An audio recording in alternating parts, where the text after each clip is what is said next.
पवित्र शास्त्र प्रेरितों के काम अध्याय 18। के बाद पौलुस एथेंस को छोड़कर कोरिन्थुस में आया। वहाँ उसे एक्विला नामक एक यहूदी मिला जिसका जन्म पुन्तुस में हुआ था। वह अपनी पत्नी प्रिस्किल्ला के साथ इटली से हाल ही में आया था, क्योंकि क्लौदियुस ने सब यहूदियों को रोम से निकल जाने की आज्ञा दी थी। इसीलिए वह उनके यहाँ गया। उसका और उनका एक ही उद्यम था, इसलिए वह उनके साथ रहा और वे काम करने लगे और उनका उद्यम तंबू बनाने का था। वह हर एक शब्द के दिन आराधनालय में वाद विवाद करके यहूदियों और यूनानियों को भी समझाता था। जब सीलास और तीमुथियुस मकिदुनिया से आए तो पौलुस वचन सुनाने की धुन में यहूदियों को गवाही देने लगा कि यीशु ही मसीह है। परंतु जब वे विरोध और निंदा करने लगे तो उसने अपने कपड़े झाड़कर उनसे कहा, तुम्हारा लहू तुम्हारी ही गर्दन पर रहे। मैं निर्दोष हूँ। अब से मैं अन्य जातियों के पास जाऊंगा। वहाँ से चलकर वह तीतुस युस्तुस नामक परमेश्वर के एक भक्त के घर में आया, जिसका घर आराधनालय से लगा हुआ था। तब आराधनालय के सरदार क्रिस्पुस ने अपने सारे घराने समेत प्रभु पर विश्वास किया और बहुत से कुरिन्थवासी सुनकर विश्वास लाए और बपतिस्मा लिया।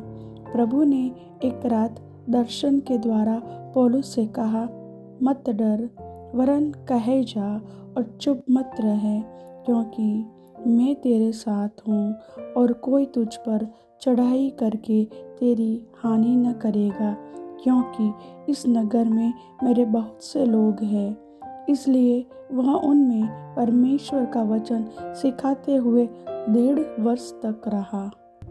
जब गल्लियो अखाया देश का हाकिम था तो यहूदी लोग एका करके पौलुस पर चढ़ आए और उसे न्याय आसन के सामने लाकर कहने लगे, यह लोगों को समझाता है कि परमेश्वर की उपासना ऐसी रीति से करे जो व्यवस्था के विपरीत है। जब पौलुस बोलने पर ही था तो गल्लियो ने यहूदियों से कहा, हे यहूदियों, यदि यह कुछ अन्याय या दुष्टता की बात होती तो उचित था कि मैं तुम्हारी सुनता, परंतु यदि यह वाद विवाद शब्दों और नामों और तुम्हारे यहाँ की व्यवस्था के विषय में है तो तुम ही जानो कि मैं इन बातों का न्यायी नहीं बनना चाहता।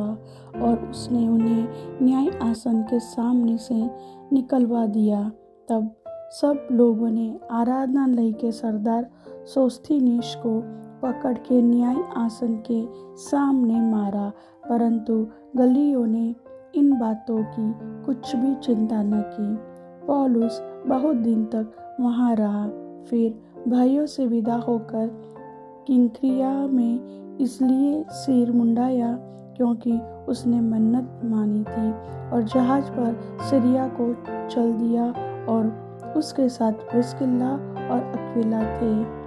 उसने इफिसुस पहुंचकर उनको वहां छोड़ा और आप आराधनालय में जाकर यहूदियों से विवाद करने लगा।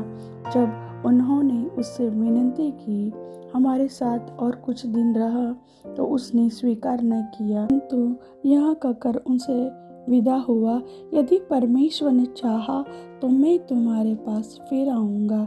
तब वह इफिसुस से जहाज खोलकर चल दिया और कैसरिया में उतरकर यरूशलेम को गया और कलीसिया को नमस्कार करके अन्ताकिया में आया। फिर कुछ दिन रहकर वहाँ से निकला और एक और से गलातिया और फ्रुगिया प्रदेशों में सब चेलों को स्थिर करता फिरा।